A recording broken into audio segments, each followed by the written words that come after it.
আচ্ছা, ধরো কোনো এক গভীর রাতে তোমার সাথে কথা বলতে খুব ইচ্ছা করতেছিল, তোমারে মেসেজ দিলাম, মেসেজটা সিনও করনি, তোমারে দেখতে খুব ইচ্ছা করতেছিল, তাই কল দিলাম, কলটাও রিসিভ করতে পারোনি।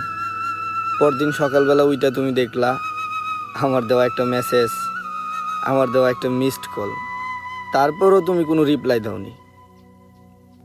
তারপর ফেসবুকে ঢুকলা, ফেসবুকে ঢুইকা স্ক্রল করতে করতে করতে করতে হঠাৎ আমার বন্ধুর দেওয়া কোনো একটা পোস্ট তোমার সামনে আসলো, আর সেইখানে আমার একটা ছবি দেওয়া, আর সুন্দর করে ক্যাপশনে লেখা, আমাদের ছেড়ে এভাবে চলে যাবি বন্ধু কোনোদিন ভাবতে পারিনি।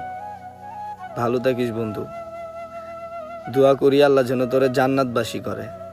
আর তখনই তুমি আমার সেই বন্ধুর কাছে কল দিলা, কল দিয়ে আমার ব্যাপারে জিজ্ঞেস করলা, সে তোমার উত্তর দিল।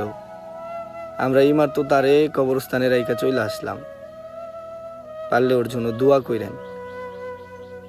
তারপর তোমার এই অনুভূতিটা কেমন হইব আমার না খুব জানতে ইচ্ছা করে, একটু বলবা?